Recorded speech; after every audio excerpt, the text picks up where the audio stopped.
New reaction today after Sarah Jama's removal from the NDP caucus and her censure in the Ontario legislature. The now independent MPP has been under fire since making a social media post 2 weeks ago decrying the, quote, occupation of Palestine, without mentioning the October 7th attack by Hamas militants on Israel.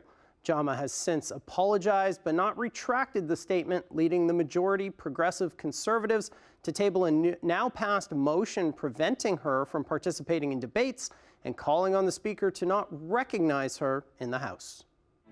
I restate my call for an immediate ceasefire by Israeli forces and for the immediate restoration of food, water, fuel, and electricity in Gaza. Those were just some of the words from Sarah Jama in the provincial legislature on the day Ontario NDP leader Marit Stiles removed her from caucus. In a statement yesterday, Stiles said in part, Ms. Jama has undertaken a number of unilateral actions that have undermined our collective work and broken the trust of her colleagues. Stiles saying she was left with no option but to remove Ms. Jama from our caucus. The leader of the Ontario NDP had originally defended Jama after she issued an apology for her initial statement on the Israel-Hamas war. The government is coming after her, and in the most drastic way. I mean, it is a very drastic move to censor an MPP. But walked that back yesterday. There's a number of issues, obviously, that have come up in the last things, and we've really tried to work hard with her because we wanted her voice to be able to be heard, but she continued to undermine and not work in good faith with us. The party's removal of Jama, followed by her censure at Queen's Park, which the NDP voted against, has elicited strong reaction online from those who support Jama and her position on Palestinian rights. One user on X writing, comments turned off. Ontario NDP leader Marit Stiles is a coward, tossing my member of provincial parliament out of caucus for having the audacity to support the Palestinians. I will never vote NDP again. Another writing, this is absolutely unacceptable, and I am unbelievably disappointed in Marit and the NDP as a whole right now. Sarah Jama spoke truth and refuses to be bullied by the Premier for it. The NDP needs more people like her, not less. Sarah Jama has always been a fighter for Palestinian liberation, and she's been so consistent about that. The party has known that since they wanted to draft her to be one of their MPPs. But every time she has spoken out about this issue, or every time others have challenged her positions on this issue, Marit Stiles and the NDP have chosen to publicly distance themselves from Sarah. Also at issue for some is how the Ontario NDP echoed parts of Jama's initial statement that led to her censure in the legislature, but still kicked her out of caucus. What's so frustrating is that Sarah has been speaking truth about the siege in Gaza by Israel, and Sarah called for a ceasefire only a couple of days into that siege. That's a position that the NDP and Marit Stiles stayed completely silent on for several days.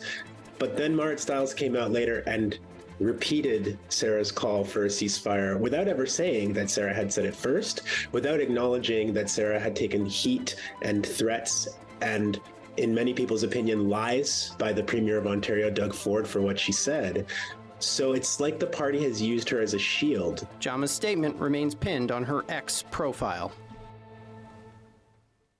For more reaction to Jama's removal from the Ontario NDP and her censure at Queen's Park, we're joined by Jessa McClean, community organizer and political analyst. Jessa, you've been very vocal on X about what went down yesterday.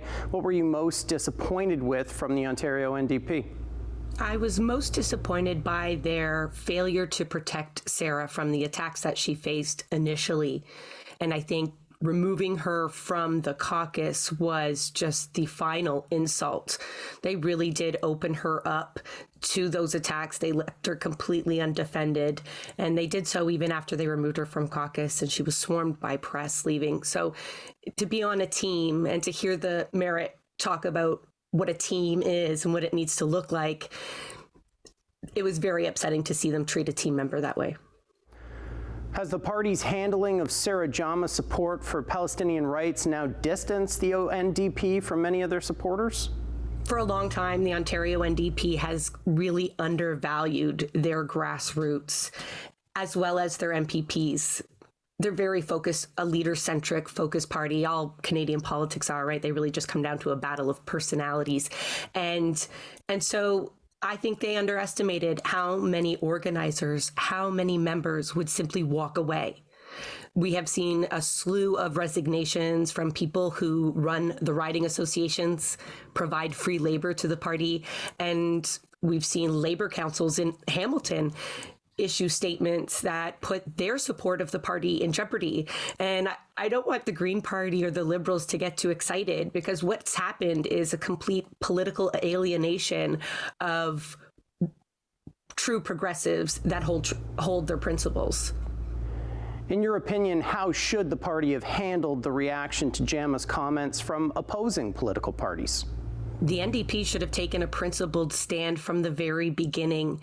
They should have taken Sarah's statement and made it their own, frankly, because the demonization that occurred around pro-Palestinian advocates who have been doing this work for decades were now instantly vilified from something Hamas had committed.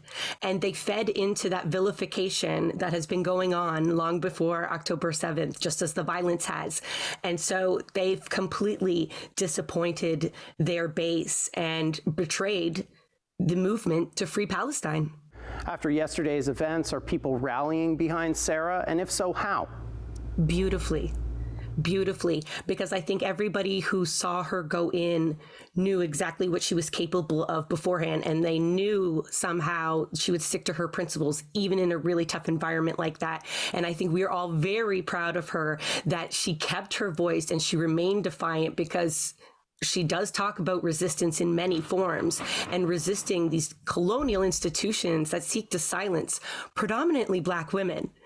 Right? We held a Twitter space. You talked about a lot of vitriol online, and we heard from many, many Black women who follow politics that they were triggered by seeing yet another powerful Black woman taken down and framed as angry, framed as dangerous.